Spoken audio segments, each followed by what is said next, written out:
E eu inicio as nossas reflexões com uma história contada por Jesus, contida em Mateus, capítulo 9, versículos de 1 a 8, quando ele nos fala do paralítico de Cafarnaum.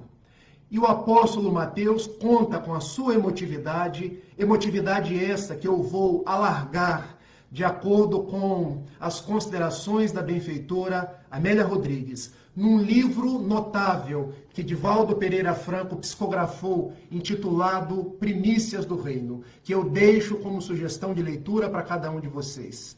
Quando Jesus nos conta que um homem que há 5 lustros, 1 lustro, 5 anos, 5 vezes 5, 25 anos, sofria de uma febre reumática intensa.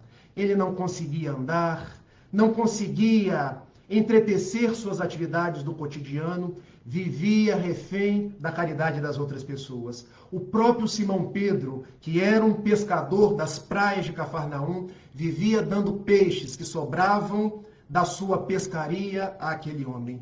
Tinha febres reumáticas intensas e vivia atado a um catre e uma cama. Mas ele soube numa tarde luminosa daquelas praias de Cafarnaum que um homem, um determinado profeta, que o povo dizia que curava feridos, que curava endemoniados, que devolvia a rigidez àqueles que tinham a lepra, que devolvia a visão àqueles que não enxergavam e que propiciava que os que não andavam pudessem andar, ele pensou: eu hei de ir a esse homem cujo nome é Jesus. Quem sabe ele me restaurará a saúde orgânica e eu poderei voltar a andar. Como estava numa maca, ele pede a 2 amigos seus: me levem até a casa do pescador Simão Pedro, porque lá, quem sabe, eu receberei um milagre do profeta da Galileia e voltarei a andar. E assim foi feito. Chegando à casinha simples, humilde de Simão Pedro, ele se deparou com a primeira dificuldade. A casa estava apinhada de gente. Era gente na porta, era gente pelas janelas, era gente que tomava todo o redor da casinha, porque onde estava Jesus, encontravam-se os necessitados de toda a ordem, encontravam-se as pessoas que iam a ele para ganhar o lenitivo das suas dores físicas, das suas dores morais. Mas ele olha para os seus 2 amigos e não desiste. Eu vim aqui hoje e eu hei de encontrar o Messias, eu hei de encontrar Jesus. E ele olha para cima, vê a chaminé e tem um plano. Me levantem por 2 cordas e me façam descer pela chaminé da casa, porque eu descendo pelo vão central, quem sabe o profeta Nazareno há de me encontrar. Eu faço uma particularidade histórica, porque eu gosto muito de estudar não só o Evangelho de Jesus e a doutrina espírita, mas igualmente a Torá e a lei antiga. E vocês poderiam me perguntar, mas por que isso, Rafael? Porque estudando a primeira revelação, a revelação de Moisés, nós compreendemos Jesus. E estudando Jesus, nós chegamos ao Espiritismo. Quando falamos das 3 revelações, Moisés, Jesus e o Espiritismo, na verdade é uma revelação de Deus, que se processa através de 3 episódios, Moisés, Jesus e Espiritismo, para que nós possamos entender o seu amor. Então, quando volvo aos costumes do povo hebreu, eu costumo entender Jesus e entender muita coisa do nosso Espiritismo. E a particularidade é, naquela casa, à época, não tinha eletricidade. Não tinha qualquer meio que pudesse iluminar a residência.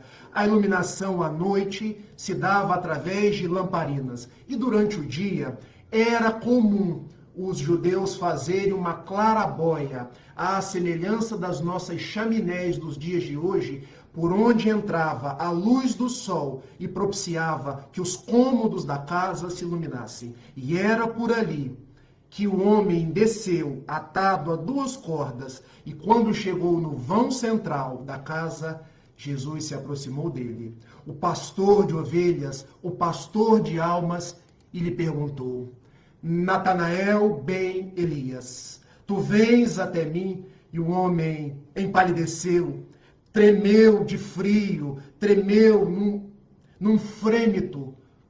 Como Jesus sabia o nome dele? Como aquele homem que ele nunca havia visto sabia o seu nome? E ele perguntou: Mestre, como tu sabes o meu nome se você não me conhece, se você nunca me viu? E Jesus responde: Eu sou o bom pastor. E o bom pastor conhece suas ovelhas, uma a uma, pelo seu nome. E eu sabia que você viria a mim até hoje. Mas como, mestre? Quando você planejava vir até mim, eu já sabia que você viria. Eu sabia que você subiria, venceria os obstáculos e desceria pela claraboia. E eu te pergunto, tu acreditas que eu te posso curar? Vejamos, meus amigos, Natanael ben Elias não tinha dito nenhuma palavra, mas Jesus já auscultava o seu coração e sabia que ele estava à busca da cura. E Natanael: sim, Senhor, eu acredito. Há 25 anos que eu não ando, e hoje venho até ti para que eu volte a andar. Tu acreditas então que eu te posso curar? Sim, eu acredito.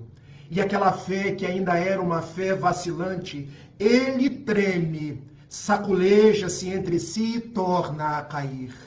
Quando Jesus abaixa, testando a sua fé, que não era uma fé ainda vigorosa, e lhe diz: Natanael ben Elias, tu crês que eu te posso curar? E agora, de uma forma mais pujante, de uma forma mais vigorosa, Natanael respondeu: sim, Senhor.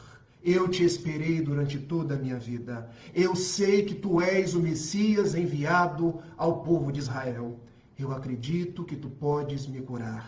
Então levanta-te, e em nome de Deus, o meu Pai que estás nos céus, anda. E ele tremeu as pernas, levantou-se, colocou a maca ao lado e saiu andando. Quando todos gritaram: milagre! É milagre de Jesus de Nazaré. Quando nós, os espíritas, sabemos que Jesus não fazia milagres na acepção do termo, porque ele não veio destruir a lei. Era apenas a sua doação fluídica, a sua doação vibratória, que acabava por rearranjar as células e os tecidos de Natanael ben Elias, propiciando que ele volvesse a andar. E ele se foi.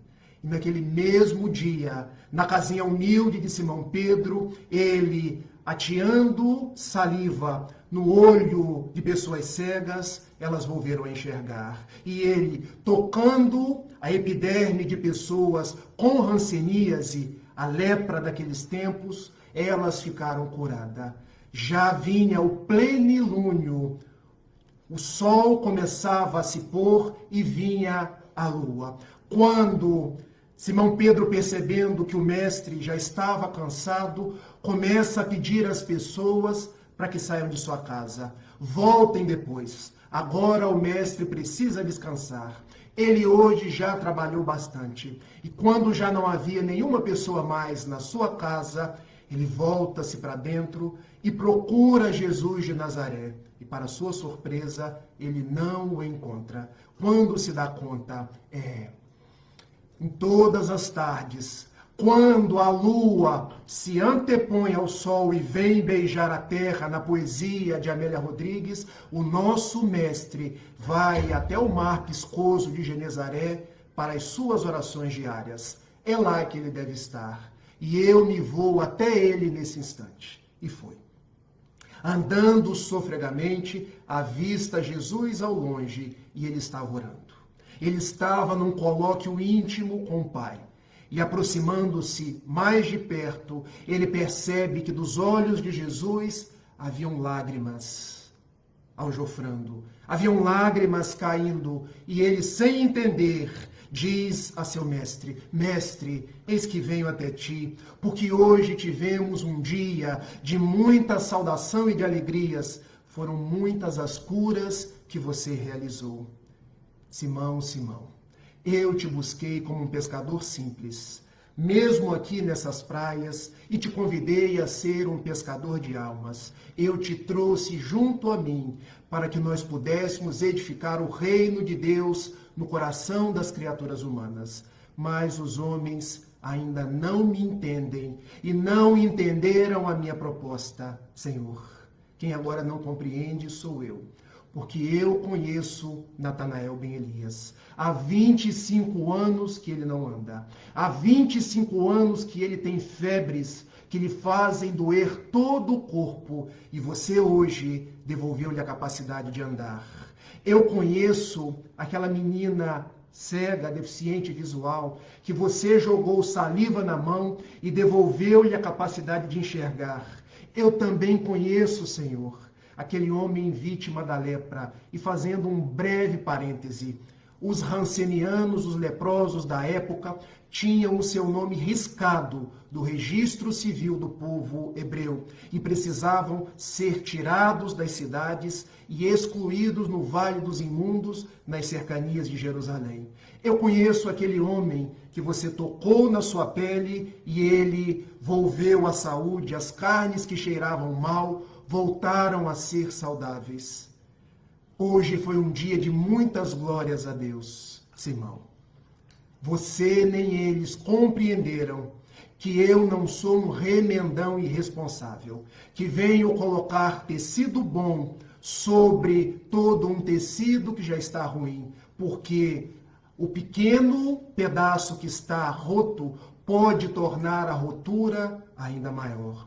Pode fazer que o tecido se torne ainda mais rasgado. Simão, Simão, eu não sou um vinicultor que venho trazer o vinho capitoso da lei de Deus e colocar em odres, em vasilhames imundos, sujos, porque senão eu posso avinagrar toda a mensagem do alto. Eu vim, Simão, para que todos tenham vida e vida em abundância. Eu vim, Simão, para que a minha vida, o meu evangelho, seja uma mensagem, um guia, uma rota de autoiluminação visando a plenitude.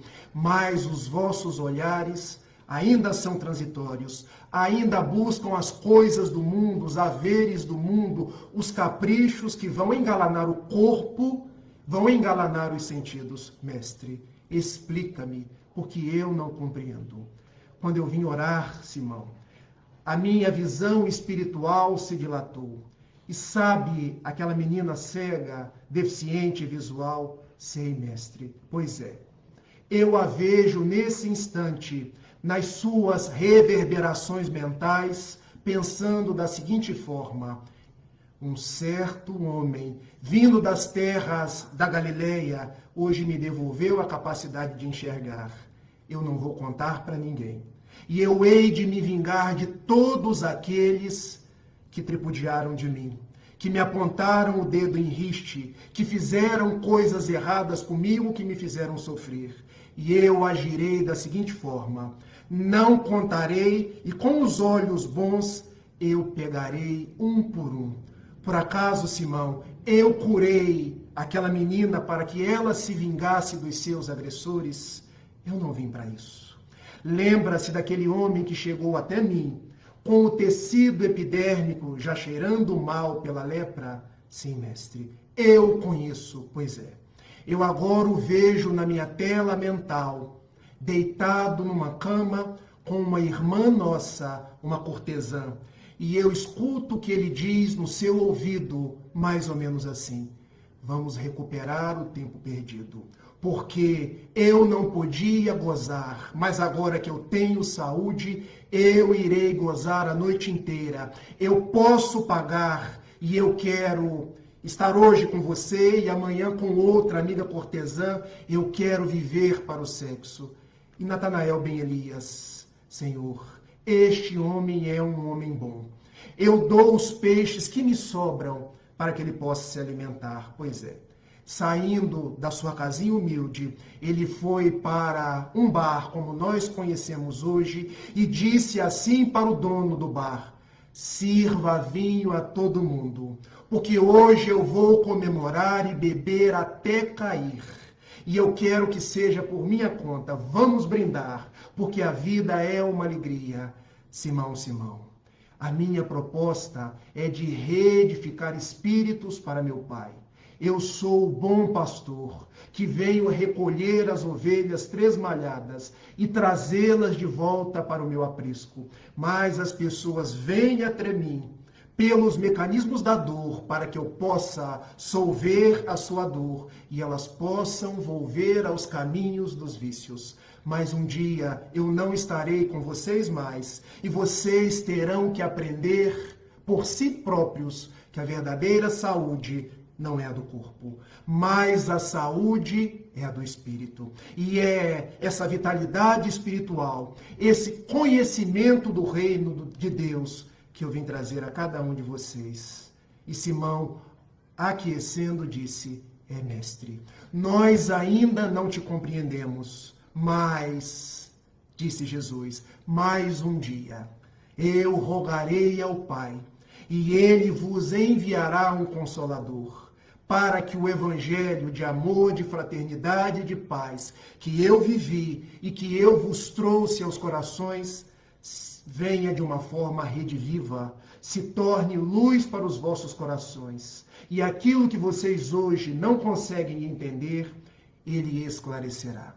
E aquilo que Jesus prometeu a Simão Pedro, prometeu a cada um de nós, que o seu evangelho retornaria aos nossos corações na forma de um consolador, na forma de um paracleto, na forma de um advogado cúmplice, quando venerando Allan Kardec, em 18 de abril de 1857, na Galerie d'Orléans, no Palais Royal, em Paris, começa a vendagem do Livro dos Espíritos, em cuja terceira parte, que nos fala das leis morais, ele desenvolve numa obra notável, que vem ter conosco em 1864, o Evangelho segundo o Espiritismo. E o nosso tema da noite é o Evangelho, guia para a autoiluminação. O que Jesus nos trouxe ao seu tempo, ao seu modo, que os homens ignorantes da época não conseguiram compreender porque eram rudes, o Espiritismo nos traz hoje para que nós, um tanto quanto mais equilibrados, mais serenos, possamos meditar e tomar como bússola, tomar como norte, para ganharmos a plenitude na mensagem psicológica de Joana de Ângeles, para ganharmos o nirvana na mensagem budista, para ganharmos o reino dos céus na linguagem dos evangelhos, ou para ganhar a nossa autoiluminação, a nossa autotransformação, os nossos dias de paz, de justiça e de fraternidade, o nosso mundo de transição, que chegará ao mundo de regeneração, conforme a doutrina espírita. É o Evangelho de Jesus, então, refletido pela veneranda doutrina espírita, esse sol que irradia em cada um de nós e que nos ensina a viver, que nos ensina a nos portar no mundo, que nos dá um norte nesses dias tumultuosos, onde muitos perderam o sentido da vida, onde tantos corações chegam aos consultórios psicológicos, psiquiátricos, reclamando do vazio existencial, reclamando da vontade de suicidar-se, reclamando de angústias, de ansiedades, dizendo de suas dores, porque, conforme o mundo, já não conseguem mais encontrar solução, vazão àquilo que não lhes preenche o íntimo. Mas é o Evangelho de Jesus a peça que faltava, aquela mola propulsora que nos fará viver em paz, que nos trará a alegria de viver, que nos trará o sentido existencial e nos dará a saúde e a paz que tanto anelamos. Não à toa, logo no prefácio do Evangelho segundo o Espiritismo, os bons espíritos, o Espírito de verdade vem dizer para cada um de nós da seguinte forma: os Espíritos do Senhor, que são as virtudes do céu, tal qual estrelas, vêm conduzir-nos ao bom caminho, vêm iluminar os nossos passos, retirar aquilo que nos entorpece os olhos, vem glorificar os justos, iluminar os caminhos e nos trazer a paz. É esse evangelho, então, esse roteiro para a nossa plenitude, para a nossa autoiluminação. E vocês poderiam me perguntar assim: como, Rafael, dá para você tornar essa proposta mais factível, essa proposta que nós possamos agasalhar na noite de hoje e vibrar de uma forma a guardar no nosso dia a dia? Eu quero dividir em 3 partes. E a primeira consideração que eu quero fazer é: o Evangelho de Jesus, hoje refletido pela doutrina espírita, vem nos falar sobre a fé. Não uma fé dogmática, mas uma fé robusta, uma fé raciocinada. E eu pergunto a cada um de vocês: como tem andado a nossa fé? Como nós temos exercitado a nossa fé nesses dias de tantos problemas, nesses dias de tantas dificuldades, nesses dias em que muitos reclamam da pandemia do coronavírus, da necessidade de permanecer dentro dos nossos lares. Será que a nossa fé é uma fé dogmática, uma fé diminuta ou uma fé ativa, uma fé raciocinada, uma fé, como nos disse Jesus, do pequeno grão de mostarda que se torna a maior das árvores e que é capaz de mover as montanhas das dificuldades, as montanhas do eu? Porque no Evangelho segundo o Espiritismo, e eu gosto de trazer o livro, porque muitos de nós têm o livro, mas não costumam ler o livro. E nós temos o remédio perto de nós, mas não tomamos o remédio. Aí não adianta. Logo na sua contracapa, aqui, gente, traz-nos uma citação sobre a fé da seguinte forma: fé raciocinada é aquela que pode acompanhar a razão face a face em todas as épocas da humanidade. E também no capítulo 19, que nos fala sobre a fé, essa frase é repetida. E o que vocês entendem por fé raciocinada? É a fé que logica, é a fé que pensa, é a fé que reflete, não é a fé que aceita as coisas porque fulano é um médium espírita, porque fulano é um grande orador espírita. É a fé que quando eu recebo uma mensagem, e como nós recebemos mensagens nos dias de hoje. Eu, por exemplo, recebo inúmeras pelo meu WhatsApp, pelo meu Facebook, e às vezes, quando leio a mensagem, vejo a assinatura lá embaixo, Bezerra de Menezes, Sheila, ou outro guia famoso.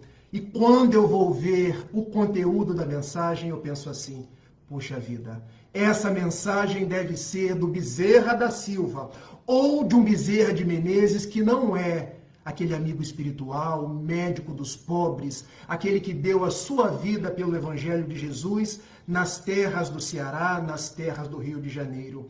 Fé raciocinada é aquela que não vê quem assinou a mensagem, mas vê o conteúdo, vê a lógica, vê aquilo que a mensagem está nos trazendo. Fé raciocinada não é como nós tínhamos antigamente, quando um padre ou um pastor ou alguém que representava uma religião dizia uma coisa e nós, fulano disse isso, eu acredito. Fulano disse isso, para mim é uma profissão de fé. Não. Para nós, os espíritas, pode ser Beltrano, pode ser fulano, mas eu vou logicar. Eu vou pensar sobre aquilo, eu vou submeter ao crivo da razão, eu vou rejeitar 9 verdades para não aceitar uma única mentira, conforme a citação do benfeitor Erasto em O Livro dos Médiuns. Então, espíritas amigos, o Evangelho de Jesus refletido pela proposta espírita é aquele que nos ensina a pensar, a refletir, a ter bom senso, a olhar para o mundo quando todos dizem: o mundo está acabando, o mundo está de ponta cabeça. É ter a razão de pensar assim: será que Deus, num mundo de bilhões de galáxias, de milhões de sóis, perdeu o controle de um pequeno planeta chamado Terra? Não. Isso agride a razão. Isso agride o bom senso. Quando alguém dizer assim, Deus está punindo a humanidade com o coronavírus, não. Isso agride a razão. Isso agride o bom senso, porque nós sabemos que Deus é amor. Quando alguém vem nos dizer assim, mas Beltrano disse isso, e eu vou ao livro dos Espíritos e vejo que isso não está de acordo com o livro dos Espíritos. Não, eu não aceito. Ah, mas foi fulano que disse. Mas ele pode não estar num bom momento. É usar o bom senso de Kardec. Aquilo que Camille Flammarion, quando Kardec estava sendo inumado, ele disse, eu te reconhecerei, ó mestre, pela característica de seres o bom senso encarnado. Então, fé raciocinada é aquela do bom senso. E a muitos de nós espíritas tem faltado o bom senso. Porque como eu vejo espírita reclamando. Como eu vejo espírita com medo nos dias atuais. Como eu vejo espírita dizendo assim, olha, eu não dou conta mais. Mas, gente, nós sabemos que o período é de transição. Nós sabemos que todas essas coisas iriam acontecer. Isso está em Marcos, capítulo 13, isso está em Mateus, capítulo 24, isso está no último capítulo da Gênese, que o nosso mundo passaria por muitas tribulações, que representam o período de transição para chegar no mundo regenerado.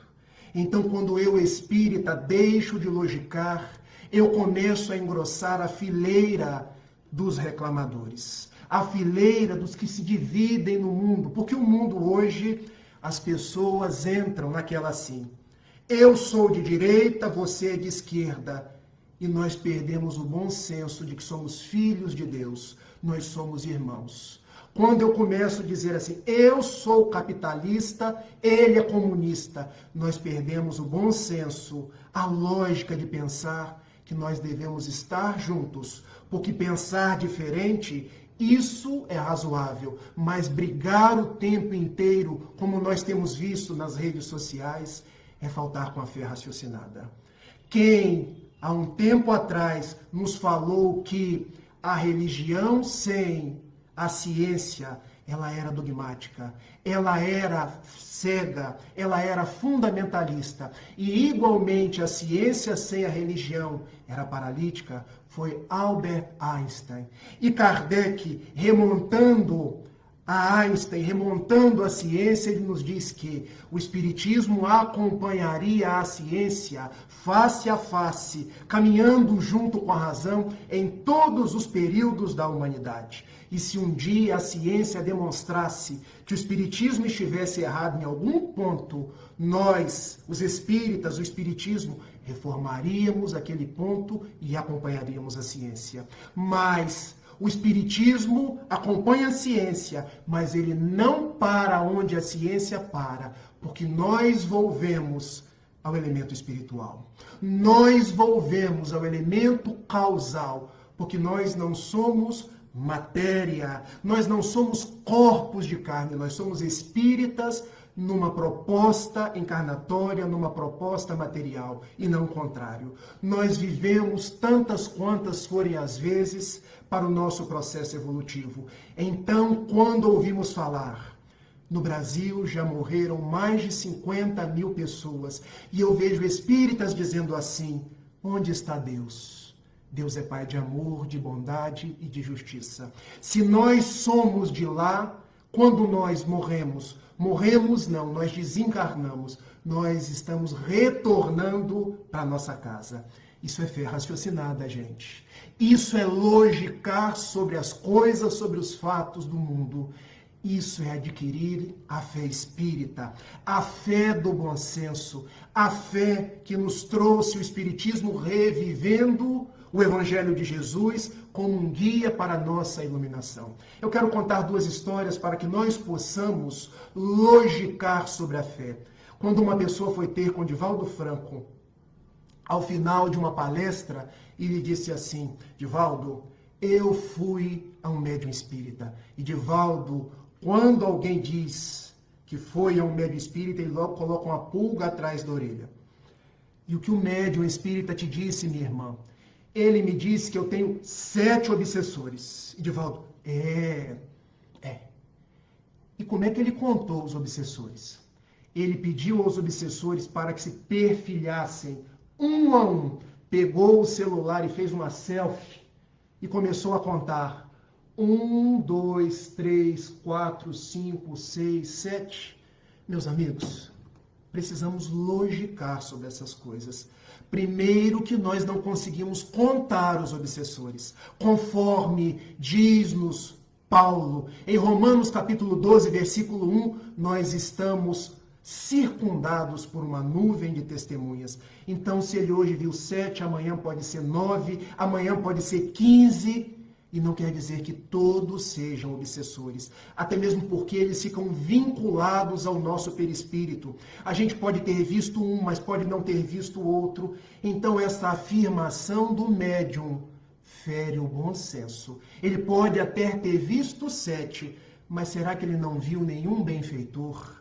Será que ele não viu o anjo de guarda, o espírito protetor da pessoa? Foi o que Divaldo perguntou. Minha filha, ele só viu os seus obsessores, ele não viu os seus espíritos familiares, ele não viu o seu anjo de guarda que permanece ao seu lado durante todo o tempo.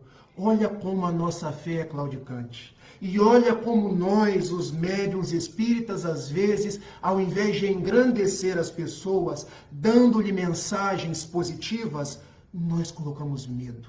Nós colocamos uma responsabilidade que é devida, mas que ao invés de dar um norte à pessoa, coloca culpa, coloca peso, remontando a um atavismo das nossas religiões tradicionais, quando ao invés de obsessores, nós falávamos no diabo. Então, quando alguém dizer para nós, você está com 7 encostos, possamos sorrir.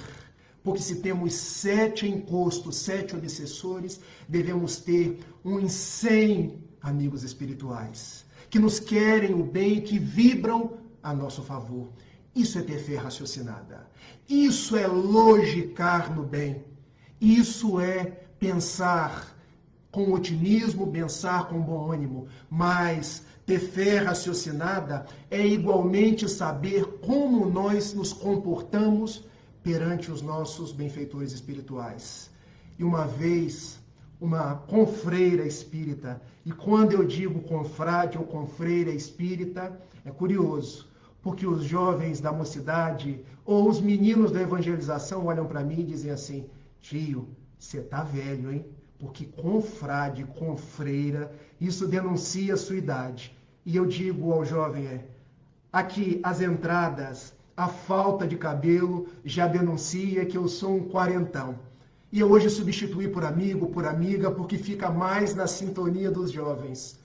E aí o amigo espírita chegou a Chico Xavier e disse, Chico, a minha filha vai se casar no mês que vem. E eu gostaria muito, Chico, que você fosse na cerimônia. Vejam só, meus amigos, Chico virava à noite atendendo os sofredores e o pai queria que o Chico fosse no casamento. Chico estava casado com Jesus. Falta de fé raciocinada. Mas aquele pai vai ainda mais longe quando diz a Chico assim, Chico, não dava para você perguntar a Emmanuel qual o melhor corte e a melhor cor do vestido de noiva da minha filha? E Chico, daquele jeito mineiro, daquele jeito matreiro, deu uma resposta que eu admito, só Chico mesmo. Meu filho, Emmanuel está aqui dizendo que há um benfeitor responsável pelo vestido da sua filha. E eu fiquei curioso para ler o final da história. Que benfeitor seria aquele? Seria a irmã Sheila? Seria a Memei, a Amélia Rodrigues? O benfeitor chama-se Brenner. É o tesoureiro que atende na rua tal. Ele é que entende de cortes, ele é que entende de cores de vestido. Fé raciocinada, meus amigos, é saber o que lhe dar, o que levar aos nossos benfeitores espirituais. Porque ainda hoje tem gente que pede aos benfeitores para ganhar na loteria.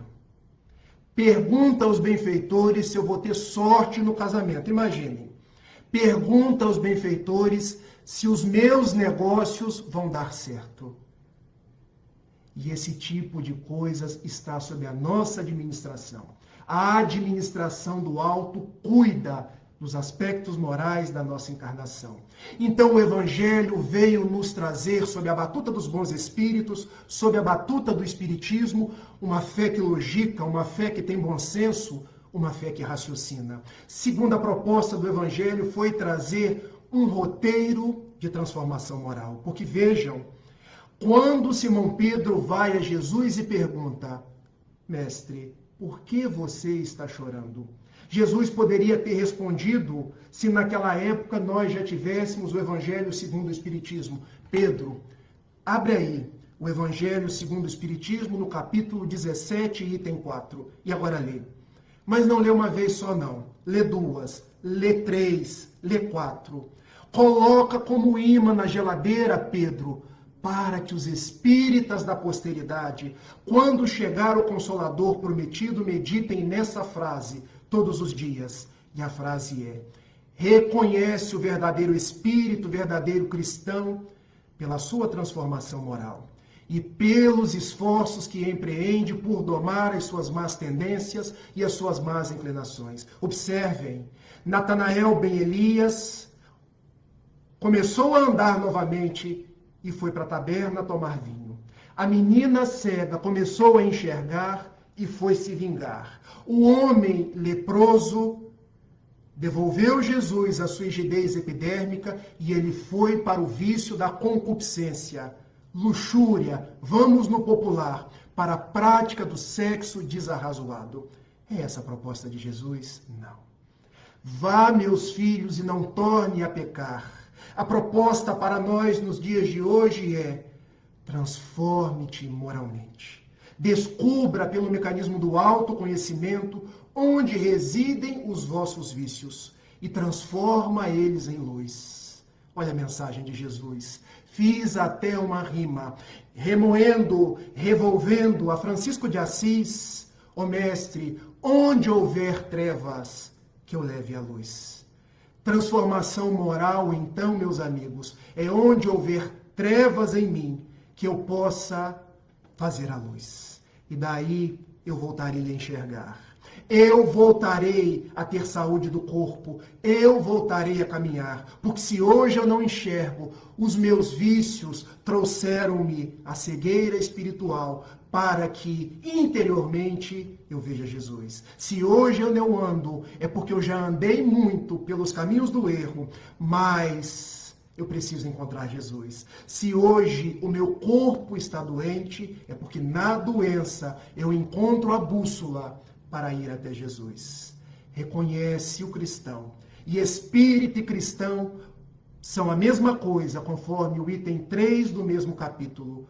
Por aquele que busca ser hoje melhor do que ontem. Por aquele que procura ser amanhã melhor do que hoje. Mas nós, os espíritas dos dias de hoje, temos nos tornado espíritas coach. E vocês sabem o que é espírita coach? Bom, coach acaba sendo aquilo. Eu hoje estou fazendo psicologia, então eu posso explicar isso de uma forma mais inteligível para vocês. O coach é alguém que orienta, é alguém que traz diretrizes, é alguém que se justapõe ao lado de outra pessoa para traçar diretrizes e aquela pessoa se dê bem num determinado assunto. Existe o coach de alimentação. Coma fibras, diminua a ingestão de gorduras, de açúcares. Existe o coach de relacionamento. Insista no seu relacionamento ou desista desse amor. E existe o coach espírita. O coach espírita não é recomendado, porque o coach espírita é aquele que vai na palestra do João Rocha. E estou citando aqui porque eu vejo palestras do amigo João Rocha desde o tempo que eu era mais magro do que hoje e tinha bem mais cabelo. E quando a gente vai na palestra do João Rocha, que invariavelmente são lindas, a gente pensa no pai que ficou em casa e diz assim: essa palestra do João Rocha hoje era para o meu pai, que pena que ele não veio. Essa palestra do João hoje era para minha irmã, que pena que ela não veio. Não, meus amigos, a palestra do João hoje foi para mim. Mas, como eu sempre projeto as minhas dificuldades nas outras pessoas, no mecanismo do espelho, no mecanismo da projeção do nosso ego, um mecanismo freudiano de defesa do nosso ego, ou no mecanismo de ressonância, como nos diz o benfeitor Camilo, ou tão simplesmente nós imputamos a outrem aquilo que não queremos ver em nós.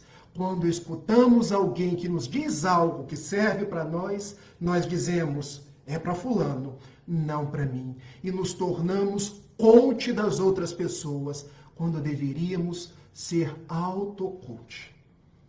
Quando estamos fazendo o culto do Evangelho no lar e abrimos o livro Vinha de Luz, lição: a paciência. Nossa, o benfeitor Emmanuel hoje, Gabriele é o nome da minha esposa, e ninguém me tira isso. Kardec e eu temos uma esposa chamada Gabriele. Vocês percebem como Deus foi generoso comigo? Além de vir das Minas Gerais, da terra do cafezinho, do pão de queijo, ainda tem o mesmo nome da esposa de Kardec. Amélie Gabriele, eu sempre falo Gabriele com mais entusiasmo para lembrar da minha esposa. Nossa, Gabi, Emmanuel hoje está mandando a página da paciência para você. Não. A página da paciência é para mim mesmo. Eu abri, eu é que estou precisando ser mais paciente. E notem que nós, os oradores espíritas, quando falamos para vocês, o primeiro que ouve é nós mesmos. Já perceberam que a primeira orelha, ou a orelha que está mais próxima, os ouvidos mais próximos do orador que fala, são os dele próprios. É porque nós precisamos ouvir aquilo que falamos. Então, a proposta da autotransformação, da transformação moral, é algo que devemos fazer conosco mesmo, para deixar de apontar o dedo em riste para as outras pessoas. Como andamos nos dias atuais com o dedo em riste? E agora eu mostro para vocês o meu dedo em riste, porque quando um dedo se aponta para outra pessoa, querendo que ela se autotransforme, há igualmente 3 dedos apontando para nós. São as 3 pessoas, outras 3 pessoas e mais, também trazendo considerações sobre o meu comportamento. E esse dedão aqui é porque Deus sabe de tudo. Então, o Evangelho é um guia para a nossa autoiluminação, porque ele nos traz um roteiro de melhora. Um roteiro de vivência de Jesus, que eu não devo empurrar para outra pessoa, querendo mudar o outro para mudar o mundo. Não é essa a proposta. Eu devo mudar a mim mesmo, porque mudando a mim mesmo, eu sirvo de exemplo, eu me torno alguém que as pessoas refletem para que o mundo se torne melhor. Não é à toa que Mohandas Karamchand disse a notável frase: se queres transformar o mundo, começa transformando-te a ti mesmo. Porque a transformação do mundo é inicialmente uma transformação pessoal. Passemos para a terceira parte do nosso tripé, que é a proposta da caridade. Porque igualmente nesse livro aqui, o Evangelho segundo o Espiritismo, no seu capítulo 15, dá-nos os bons espíritos a receita máxima de entender Jesus, de viver Jesus e de tirar o Evangelho dele dos nossos lábios para colocar no nosso coração. Meus amigos, hoje em dia nós conhecemos o Velho Testamento, o Novo Testamento. Citamos como ninguém os versículos e os capítulos da Bíblia. Conhecemos as obras da codificação espírita e aquelas obras que vieram depois, que são subsidiárias. Falamos como ninguém. Subimos na tribuna espírita para verberar com maestria, entoando canções, entoando poesias e nos fazendo engalanados poetas, oradores e tudo mais. Mas muitas vezes o Evangelho de Jesus só está aqui e não está aqui, porque nós falamos e não vivemos. Daí a doutrina espírita é aquela que nos diz que precisamos ter caridade, fazer curvas de amor, estabelecer carinho e compreensão para com as outras pessoas. Porque quando Jesus diz a Simão Pedro, Simão, de minha parte eu amei, mas aqueles a quem eu curei ainda não aprenderam a amar, vão adoecer de novo. Porque o corpo, Simão, reverbera aquilo que vai no espírito. E eu não estarei com Natanael ben Elias, quando ele volver na sua casa, sem andar novamente. Porque eu, Simão, eu vim trazer algo para o espírito imortal. Eu vim trazer as bem-aventuranças do monte. Eu vim trazer a proposta do amor, a mensagem que não se apaga, a mensagem da boa nova, Evangelion, que um dia um Consolador, o Espiritismo, irá revivecer nos vossos corações. O Espiritismo hoje revive a mensagem de Jesus, não para nos tornarmos fariseus, cheios de branquitude por fora, mas com podridão por dentro. Mas para que nós vivamos o amor, reflitamos o amor e nos tornemos caridosos, como foi Francisco Cândido Xavier, como foi Madre Teresa de Calcutá, como foi Albert Schweitzer, como foram outros tantos. Eu não preciso estar à altura desses numes tutelares, mas eu posso, na pequenez em que nos encontro, encontrar na caridade que revolve o Evangelho de Jesus um guia para minha autoiluminação. Porque se eu quero iluminar-me, eu preciso ser caridoso. Ninguém se autoilumina no deserto sem encontrar com as pessoas. Ninguém vai ao nirvana, ao reino de Deus, sem estar ao contato com os sofredores. Por isso Jesus, quando estava no Tabor, e Simão Pedro, construamos 3 tendas e ficamos aqui, Senhor, Jesus lhe diz, não, é preciso descer para ir ao contato das dores do mundo. Hoje, as dores nos rodeiam. Que possamos ir até elas e ser instrumentos de Jesus, como um dia Francisco Cândido Xavier, que psicografava a noite inteira e durante a tarde chamava aqueles que lhe visitavam, como uma nobre dama de São Paulo, que eu não vou declinar o nome, mas que contou essa história a Haroldo Dutra Dias e que eu agora reconto ao sabor da minha emoção. Foram visitar uma comunidade na cidade de Uberaba e chegando até lá, era uma senhora tão pobre, mas tão pobre, que Chico, para não lhe causar qualquer tipo de aborrecimento, ele doava dinheiro a ela, dizendo assim, minha irmã, nós precisamos fazer um culto nessa tarde, e nós só temos a sua casa, então eu vou pagar o aluguel do seu espaço. Era um subterfúgio para Chico doar o dinheiro, e ele fazia o culto naquela casa humilde, com os companheiros que receberam as psicografias da noite anterior. E ali começava-se o culto. Ao final, a dona da casa trazia água, naquele copinho de café que nós conhecemos em Tombos, conhecemos na minha Itapiruna, conhecemos no nosso interior do estado. E a dama rica de São Paulo pensou, nesse copo, essa casa não tem água, essa mulher não deve lavar, eu não tomo essa água. Ela só pensou. Mas Chico Xavier lia os seus pensamentos. O problema de ir a Chico era que nós, tempos antes, deveríamos fazer uma faxina nos nossos pensamentos. Porque ele, com aquela aura que ia a 1 quilômetro de distância, conseguia ler a todos. E ele toma do copo, minha filha. Toma dessa água, que essa água quem nos trouxe foi Jesus. Magnetizou aquela água e naquele instante todos sentiram o odor de rosas, e a mulher, ele leu meus pensamentos. Eu vou tomar, e tomou. E narra depois Haroldo Dutra Dias que foi a melhor água que ela já tomou, porque se sentiu tão bem, tão harmonizada, que voltou para São Paulo da melhor forma possível. Mas Chico, aquele dia, atendeu a filha da senhora, tetraplégica. Se eu me engastar aqui com a palavra, vocês me ajudam. A menina não andava, a menina não falava, e Chico, indo até ela, recebe a presença de Emmanuel e pede, Valéria, eu hoje acho que você vai falar pela primeira vez. Fala, Valéria.